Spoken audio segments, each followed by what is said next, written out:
പ്രിയമുള്ള സുഹൃത്തുക്കളെ, ലോകത്തെ ഒരു ജനതയ്ക്കും ലോകത്തുണ്ടായിക്കൊണ്ടിരിക്കുന്ന മാറ്റങ്ങളിൽ നിന്ന് മുഖം തിരിഞ്ഞു നിൽക്കാനാവില്ല. ഇതൊരു കൊടുങ്കാറ്റ് പോലെ തൂത്തുവാരി പോകുന്നതാണ് മാറ്റം.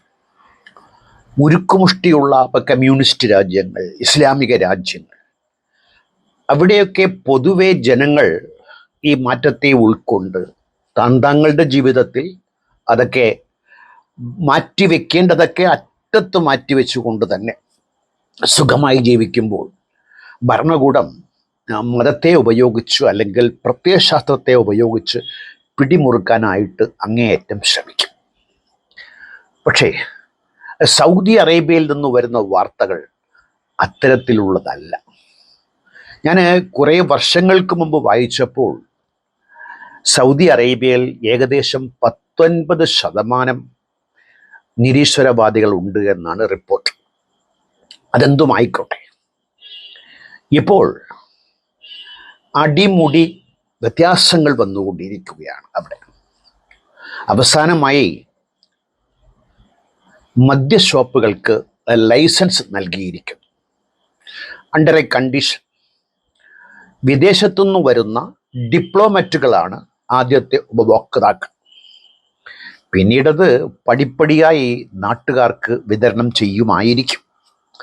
അല്ലെങ്കിൽ തന്നെ അറബികൾക്ക് മദ്യപിക്കാൻ അവിടെ ഇല്ലിസിറ്റ് ലിക്വർ ഉണ്ട്. അല്ലെങ്കിൽ ദുബായിലൊക്കെ ചെന്നു കഴിഞ്ഞാൽ ദുബായ് അടിമുടി മാറിക്കഴിഞ്ഞു എന്നുള്ളതാണ്.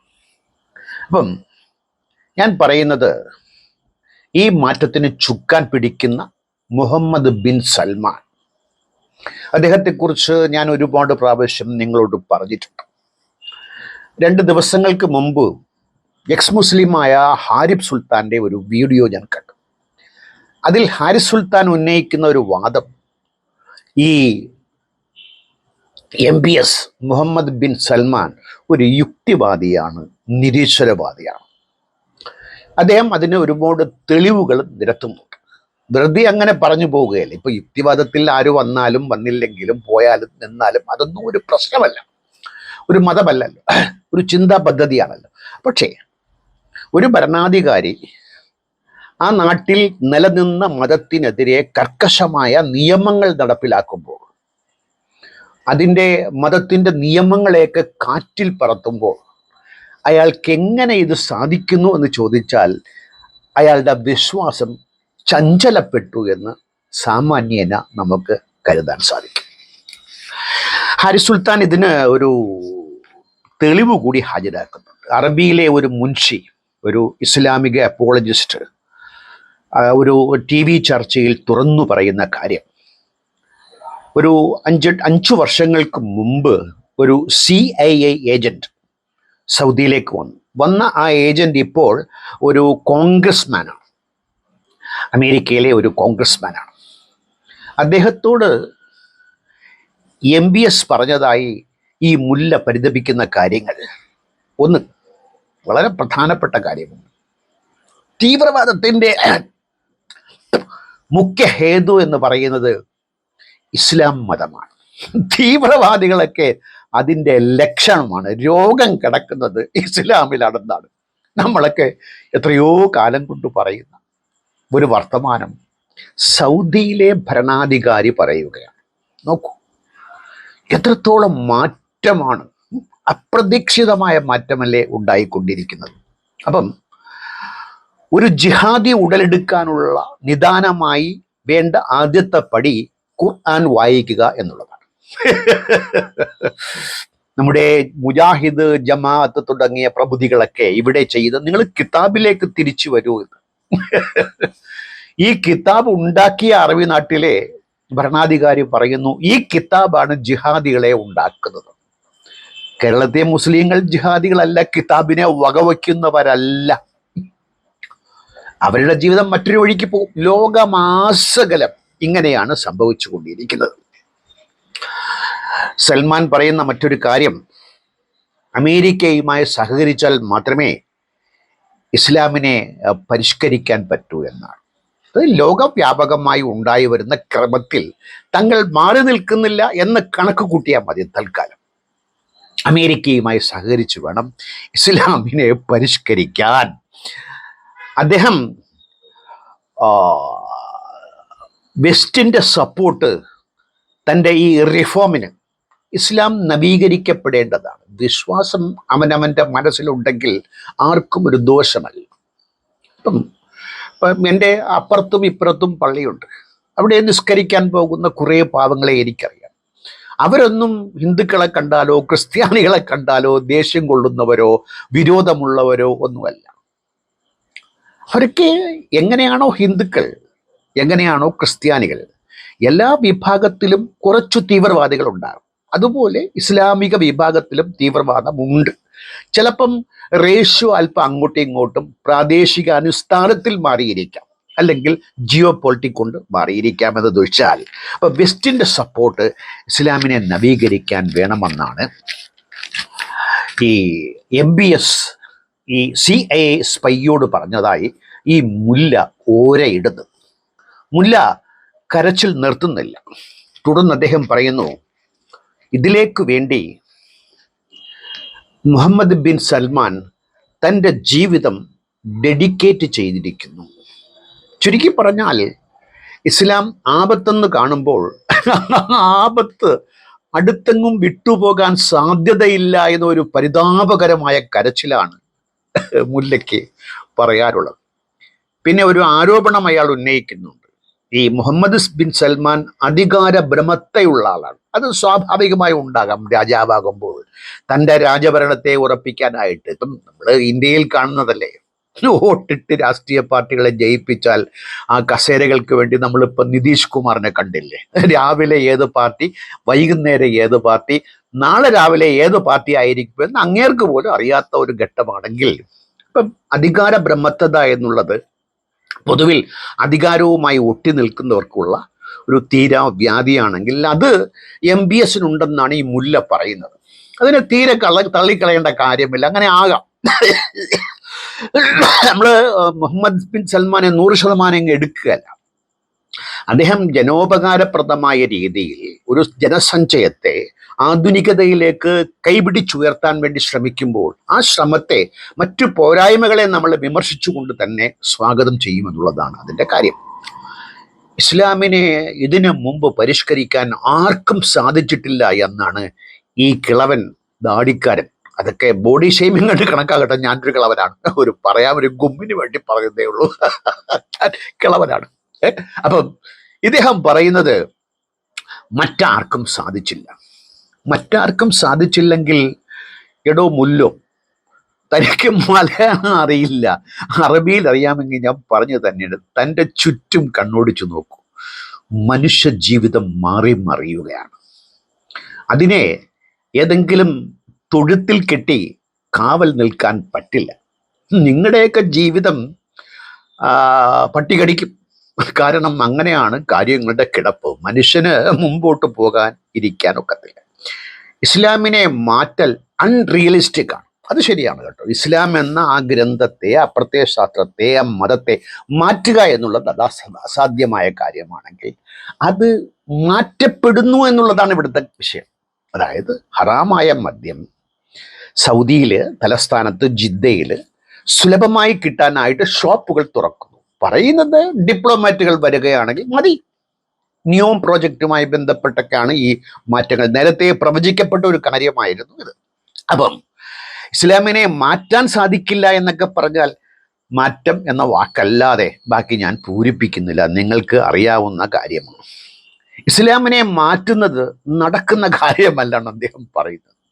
ഈ കേരളത്തിലെ ഇസ്ലാമിസ്റ്റുകളും, എൻ്റെ ഫേസ്ബുക്കിൽ ഒരു സുഹൃത്ത് വന്ന് പറഞ്ഞു, സൽമാൻ്റെ ആയുസ് ഇനി ഒരു 3 മാസമോ 3 വർഷമോ കൂടി. അദ്ദേഹത്തിൻ്റെ ഒരു എന്താ പറയുക, മതത്തോടുള്ള ആത്മാർത്ഥത കൊണ്ട് പറഞ്ഞു പോകുന്നില്ലേ അപകടം അദ്ദേഹം മനസ്സിലാകുന്നില്ല. അവിടുത്തെ ജനസഞ്ചയത്തിന് ജീവിക്കാൻ ആവശ്യമായ സാഹചര്യങ്ങൾ ഒരുക്കി കൊടുത്ത് ഈ ജീവിതത്തെ, ഇന്ന് നമ്മൾ ജീവിക്കുന്ന ജീവിതത്തെ ശക്തമായി കരുപിടിപ്പിക്കാൻ വേണ്ടിയിട്ട് നടത്തുന്ന പുരോഗമന നടപടികൾ, അത് മതം വിലക്കുന്നു എന്നതിൻ്റെ പേരിൽ ഒരുപാട് കാര്യങ്ങളുണ്ട്. ഇപ്പം പലിശ വാങ്ങിക്കുക, ബാങ്കുമായി ഇടപാട് നടത്തുക, സ്ത്രീകൾ പുറത്തിറങ്ങുക, അന്യരുമായി ഇടപഴകുക, ഫർദ ധരിക്കാതിരിക്കുക, കോമൺ ഡ്രസ്സ്, ഒരു സംസ്കാരത്തിന് അനുയോജ്യമായ രീതിയിൽ സ്ത്രീ പുരുഷ കോഡുകൾ നിശ്ചയിക്കാതിരിക്കുക, സുന്നത്ത് കർമ്മം, അങ്ങനെ തുടങ്ങി നിരവധി കാര്യങ്ങൾ ഉള്ളപ്പോൾ ഇതൊക്കെ നടക്കാത്ത കാര്യമെന്ന് പറഞ്ഞാൽ 1400 വർഷമായി ശ്രമിച്ചിട്ട് നടക്കാത്ത കാര്യമെന്നാണ് ഇയാൾ പറയുന്നത്. ശരിയാണ്, ഒരു പരിധിക്ക് 1400 വർഷമായി ശ്രമം നിരന്തരമായി നടന്നുവെങ്കിലും നമ്മുടെ ഗോൾഡൻ ഏജ് ഒക്കെ വന്നപ്പോഴത്തേക്കും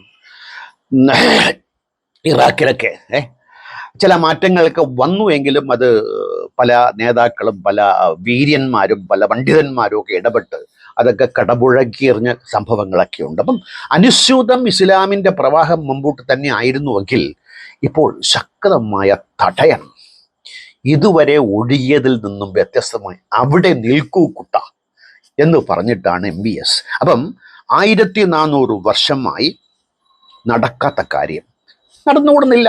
1400 വർഷമായി നടക്കാത്ത കാര്യം ഒരു ദിവസം കൊണ്ട് നടക്കും.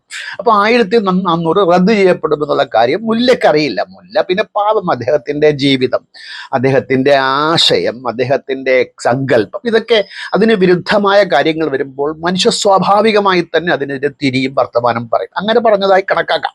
അപ്പം ഇസ്ലാമിൻ്റെ ആരംഭ നാളിലും ഇത് നടന്നില്ല. അത് ശരിയാണ്. ഇസ്ലാമിൻ്റെ ആരംഭ നാളിലൊക്കെ ഉണ്ടായ യുദ്ധങ്ങൾ, കടിപിടികൾ, കൊടുക്കൽ വാങ്ങലുകൾ, അടിപിടികൾ, ചതികൾ, വഞ്ചനകൾ, ഇതൊക്കെ ഇസ്ലാമിക ചരിത്രം വായിച്ചു കഴിഞ്ഞാൽ, ഇപ്പം അലിയും ആയിഷയും തമ്മിലുള്ള യുദ്ധം, ഉസ്മാന്റെ കൊലപാതകം, ഉമറിന്റെ കൊലപാതകം, മുവാവിയയുടെ അങ്ങനെ നബി മരിച്ച ആ വേളയിൽ തുടങ്ങിയ, നബിയുടെ മയ്യത്ത് ആയിഷയുടെ വീട്ടിൽ കടക്കുമ്പോൾ തുടങ്ങിയ ആ അടിപിടി, ഭരണത്തിന് വേണ്ടിയിട്ടുള്ള, ഇവിടെ പ്രധാനമായും ഭരണം എന്നുള്ളത് മതത്തെ ശക്തമായി എവിടെയായാലും ഉപയോഗിക്കും.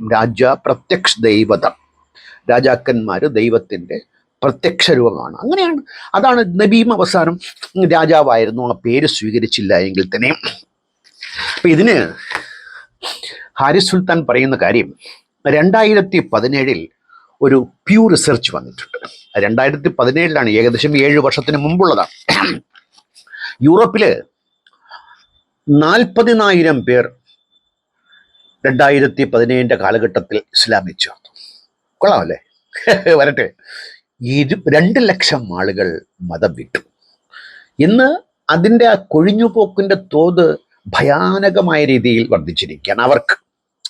ഇപ്പം നമ്മുടെ റഹ്മത്തുള്ള ഖാസിമി തന്നെ പറയുന്നത് 2035 കേരളത്തിലെ മുസ്ലിം വനിതകളൊക്കെ യുക്തിവാദികളായി മാറി എന്നൊരു ഉസ്താദ് തന്നെ വിലപിക്കുമ്പോൾ, ഏത് ഉസ്താദിൻ്റെ, കേരളത്തിലെ മലയാളികളായ ഉസ്താദിൻ്റെ വർത്തമാനം നിങ്ങൾ കേട്ടാലും അവർക്ക് ഈ കരച്ചിൽ താങ്ങാനൊക്കാത്ത കാമ, എന്താ പറയുക,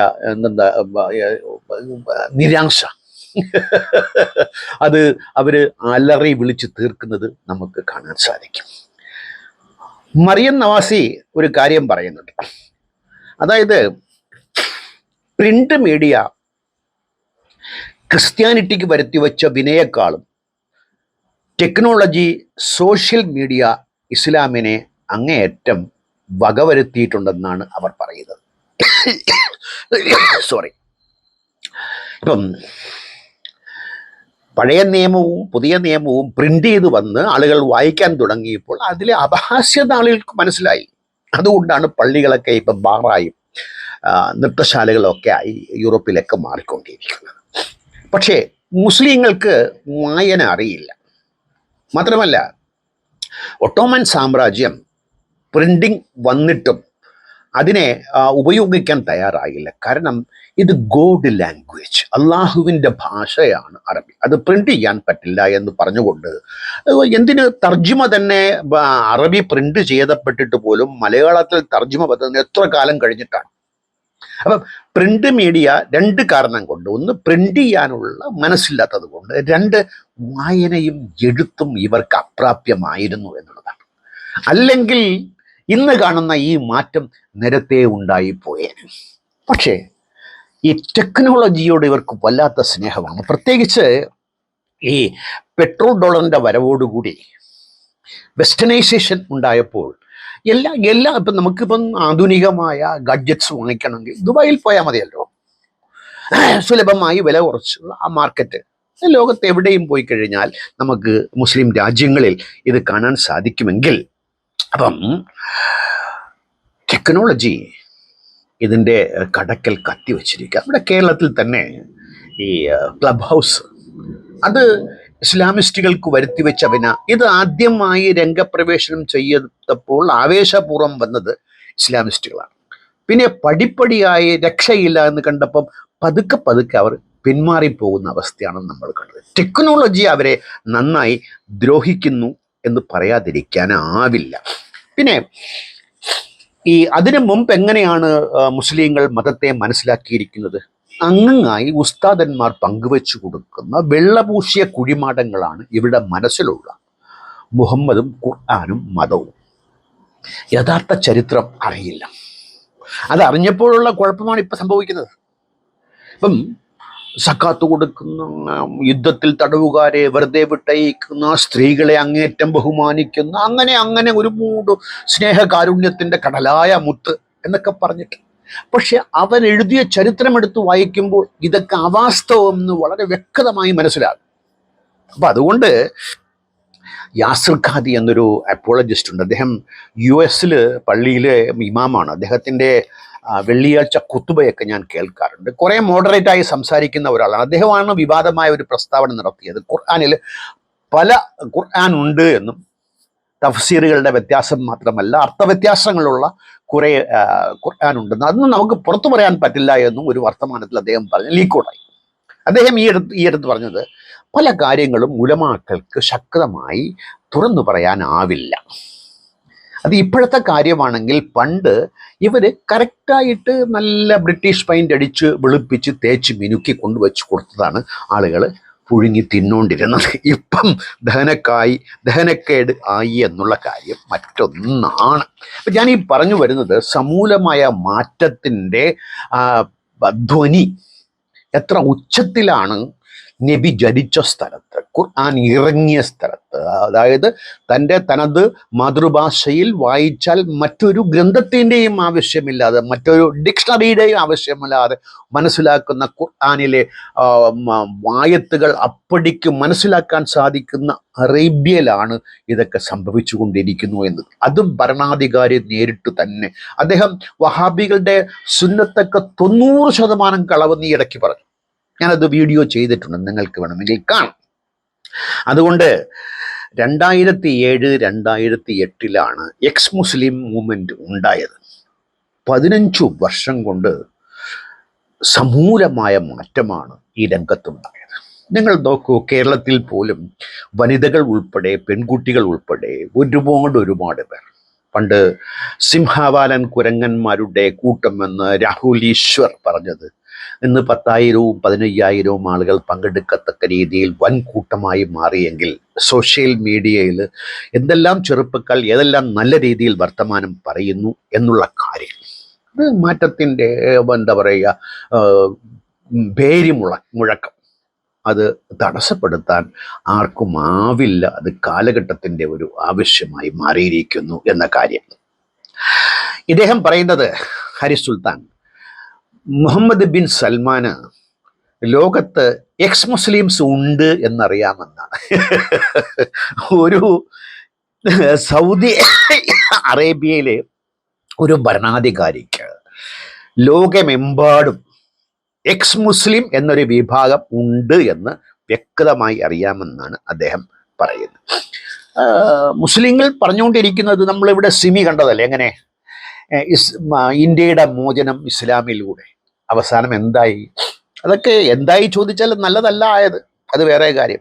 ഇതിൻ്റെ വേറൊരു പകർപ്പാണ്, കോയിൻ തിരിച്ചിട്ടതാണ്. രണ്ടും ഒന്ന് തന്നെയാണ് കേട്ടോ. ഈ SDPI RSS എന്നൊക്കെ പറഞ്ഞു കഴിഞ്ഞാൽ എന്നെ സംബന്ധിച്ചിടത്തോളം മച്ച ബന്ധമാണ് അവർ തമ്മിൽ. ഒരമ്മ പെറ്റ അളിയന്മാരാണ്, ഒരു വ്യത്യാസവുമില്ല. അതുകൊണ്ട്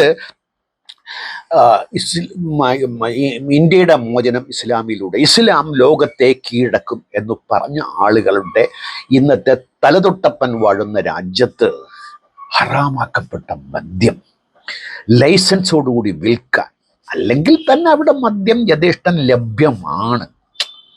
ആശയവും ആമാശയവും തമ്മിലുള്ള വ്യത്യാസത്തിൻ്റെ നേർരേഖയല്ല, വളഞ്ഞ വഴികൾ നിങ്ങൾ മനസ്സിലാക്കൂ. പ്രത്യയശാസ്ത്രങ്ങൾക്ക് കടുംപിടുത്തമാകാം, പക്ഷേ മനുഷ്യർക്കാവില്ല. അവർക്ക് സ്വജീവിതം അങ്ങനെ കളഞ്ഞു കുളിക്കാനുള്ളതല്ല. അപ്പം മദ്യപിച്ചാണോ? അതല്ല, ഞാൻ അതല്ല ഉദ്ദേശിക്കുന്നത്. ജീവിത സാഹചര്യങ്ങളെ മെച്ചപ്പെടുത്താൻ വേണ്ടി കർക്കശ നിയമങ്ങളെ മാറ്റിവെച്ചുകൊണ്ട് മുന്നോട്ട് പോകുന്ന നിലപാടുകളെക്കുറിച്ചാണ്. പലിശ വാങ്ങിക്കരുത്, ബാങ്ക് അക്കൗണ്ട് പാടില്ല എന്ന് ഏത് മുല്ല പറഞ്ഞാലും ഒരു സാധാരണക്കാരന് അത് സ്വീകരിക്കാൻ പറ്റത്തില്ല. ആരെയും കുറ്റം പറയുന്നതല്ല, അങ്ങനെ വേണം, അങ്ങനെയാണ് സംഭവിച്ചുകൊണ്ടിരിക്കുന്നത്.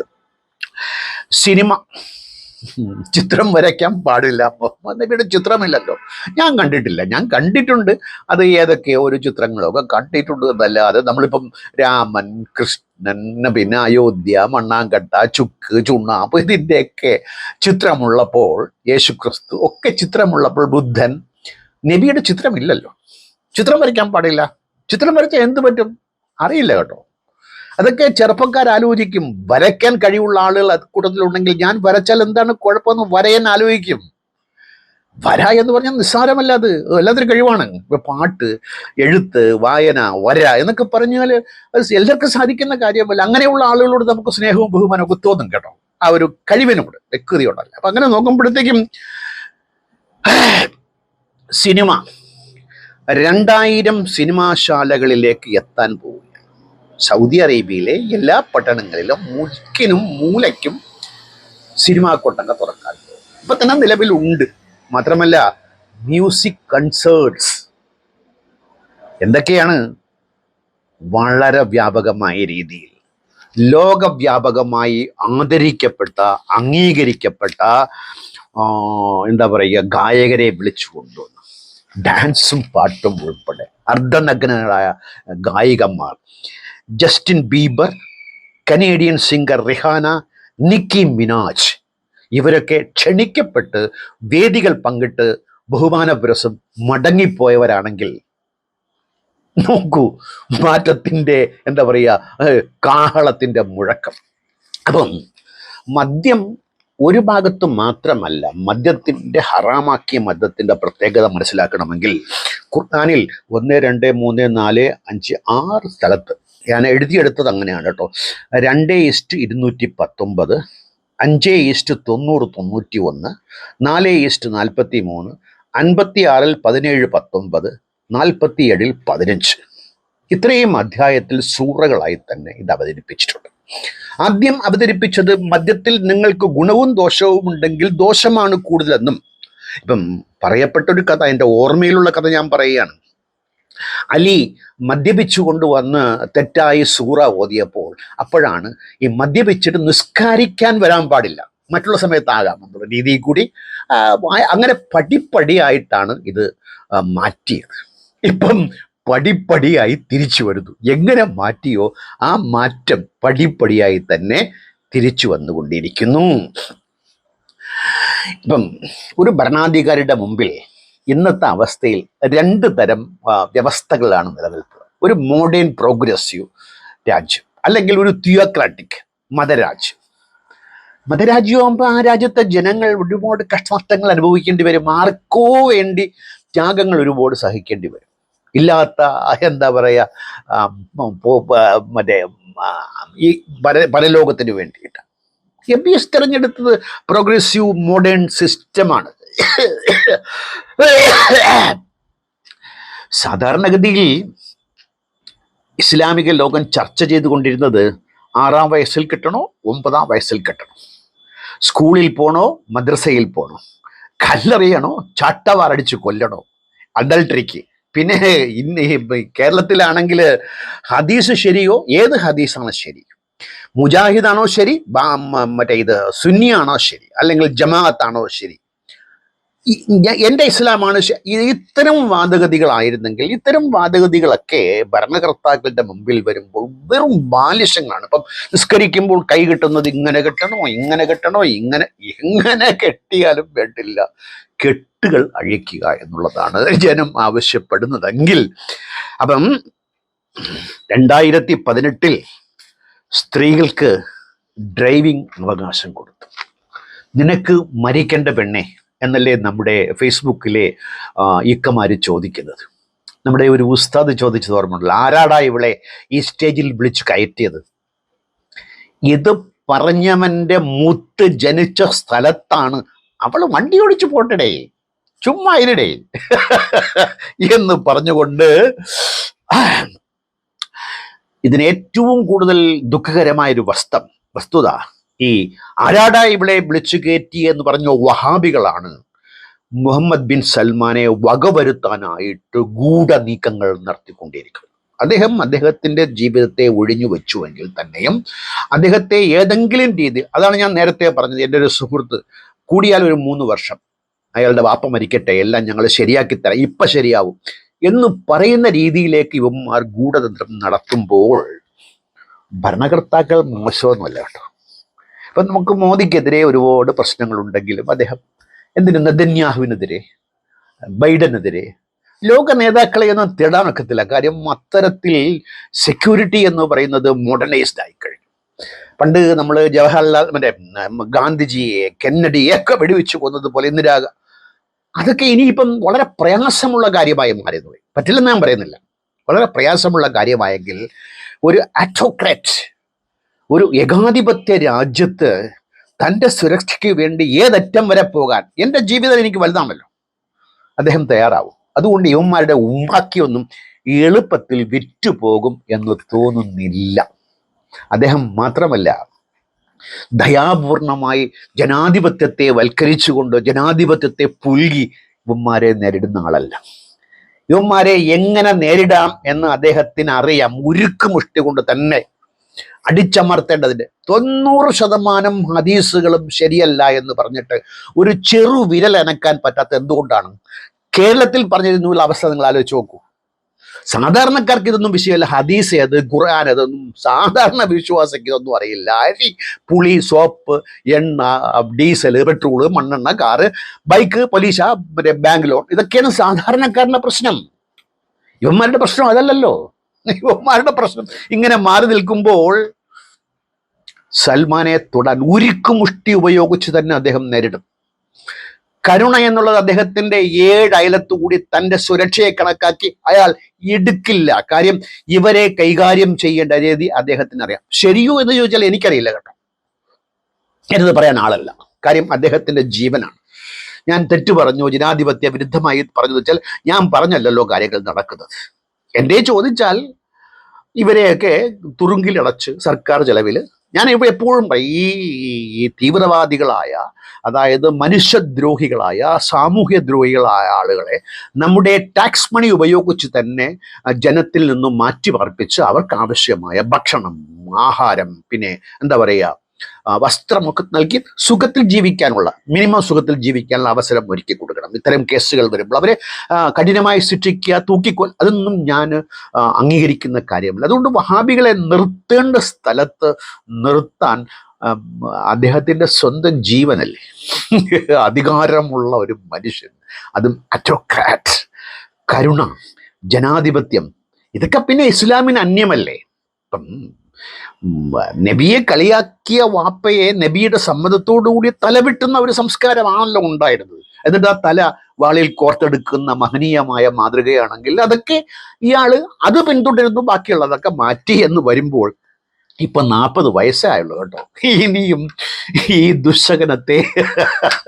ദുശകനത്തെ ഇസ്ലാം ഇനി എത്ര കാലം പേറേണ്ടി വരുമെന്നുള്ള ദയനീയമായ അവസ്ഥ. MBS എങ്ങനെയാണ് കൊല്ലേണ്ടത്? ഒരു ദാവ പ്രവർത്തനമുണ്ട്, അലി ദാവ എന്ന് പറഞ്ഞിട്ട്. അവൻ പറയുന്നത് എക്സ് മുസ്ലിംസിനെ നിയമപ്രകാരം കൊല്ലണം. ചെന്നാ മതി അങ്ങോട്ട് വാളെടുത്തോണ്ട്, കയ്യും കാലും വെട്ടി അകത്തിട്ട് പപ്പടം പോലെ പാളീഷാക്കി കളയും. അളിയാ, നടക്കില്ല. ഇതൊക്കെ വ്യാമോഹന്മാർ. മരണം, അധികാരം എന്ന് പറയുന്നത് ചെറുതല്ല, നിസ്സാരമല്ല. അത് ഉരുക്കുമുഷ്ടിയാണ്. അത് സ്വന്തം ജീവന് പ്രശ്നം വരുമ്പോൾ ജോസഫ് മാഷിന്, നിസ്സഹായനായ ജോസഫ് മാഷിന്റെ കൈ വെട്ടിയവന്മാരുണ്ടല്ലോ. ഈ മദ്യഷാപ്പ് തുറന്ന സ്ത്രീകൾക്ക് എന്താ പറയുക, ഡ്രൈവിംഗ് അവകാശം കൊടുത്ത വഹാബിസത്തിലെ 90% ഹദീസുകൾ തെറ്റ് എന്ന് പറഞ്ഞ MBSന്റെ ഒരു രോമം അനക്കാൻ ഇവർക്ക് സാധിക്കുമോ? സാധിക്കില്ല. ചുമ്മാ പാവപ്പെട്ട മനുഷ്യന്റെ മെക്കിട്ട് കയറാൻ. ഇവിടെ ജനാധിപത്യം പറയുമ്പോൾ ജനാധിപത്യം പറയണം, തീർച്ചയായിട്ടും, ഞാനില്ലെന്ന് പറയുന്നില്ല. അതിൻ്റെ തണലിൽ തെമ്മാടിത്തരം കാണിച്ചു കഴിഞ്ഞാൽ തിരിച്ചടി ഉണ്ടാകും, മറ്റൊരു രീതിയിലെങ്കിലും തന്നെ. അത് ഭൂരിപക്ഷ വർഗീയതായി തിരിച്ചടിക്കും. ഇന്ന് എവിടെ പോയി SDPIയും അവരുടെ ആളുകളൊക്കെ? എന്തു പറ്റി? ഇന്ത്യൻ ഭരണം അവരെ കയ്യിൽ ഏൽപ്പിച്ചു കൊടുത്തില്ലേ? ആരാ ഉത്തരവാദി? ഇവർ മാത്രമല്ല, ഇവർക്കും അതിൽ ഉത്തരവാദിത്തം ഉണ്ട് എന്നാണ് ഞാൻ പറയുന്നത്. അതുകൊണ്ട് MBSന്റെ റിഫോം, ഇസ്ലാമിനെ നവീകരിക്കൽ, ബാക്കിയെല്ലാ മുസ്ലിം രാജ്യങ്ങളും ഇത് പിന്തുടരേണ്ടി വരും. ഇപ്പൊ ഇറാനിൽ തന്നെ വളരെ ആഭ്യന്തരമായ പ്രശ്നങ്ങൾ നേരിട്ടുകൊണ്ടിരിക്കുകയാണ് അവർ. ജനങ്ങളിൽ നിന്ന് ഒരുപാട്, അതാണ് ഈ ലോക യുദ്ധങ്ങൾ. ഇപ്പം നെതന്യാഹുവിന് യുദ്ധം വേണം, നമ്മുടെ പുടിന് യുദ്ധം വേണം, അങ്ങനെയാണ് യുദ്ധങ്ങൾ ഉണ്ടാകുന്നത്. അല്ലെങ്കിൽ ജനങ്ങൾക്ക് എന്ത് പ്രശ്നം? ജനങ്ങളാണ് അനുഭവിക്കുന്നത്. ഇപ്പം 26,000 ആളുകൾ കൊല്ലപ്പെട്ടതിൽ ഇസ്രയേലിൻ്റെ കത്തിക്കിരയായ 26,000 പാവപ്പെട്ട പലസ്തീനികൾ, അതിൽ 10,000-12,000 15,000 കുട്ടികളും സ്ത്രീകളുമാണ്. എന്തു പഴച്ചു നിങ്ങൾ ആലോചിക്കുന്നു? ഇത് അധികാര ഭ്രമത്തത മൂത്ത നെതന്യാഹു, ഹമാസ്, ഇവരൊക്കെയാണ് ഇതിൻ്റെ യഥാർത്ഥ വില്ലന്മാർ. ഇങ്ങനെയുള്ള സൈക്കോപാത്തുകൾ ഭരണത്തിലേക്ക് പിടിമുറുക്കുമ്പോൾ ഇപ്പുറത്ത് അതിൻ്റെ പിടിമുറുക്കത്തെ അയക്കാതെ തന്നെ ജനങ്ങൾക്ക് ഗുണം കിട്ടത്തക്ക രീതിയിൽ മാറ്റങ്ങൾ വരുത്തുന്ന ആളുകളെ നമുക്ക് തൽക്കാലം ഒരു ചെറുതായി ഒന്ന് സ്നേഹിക്കാം. മറ്റൊരു അധ്യായത്തിൽ കാണുന്നത് വരെ നന്ദി, നമസ്കാരം, ഗുഡ് ബൈ.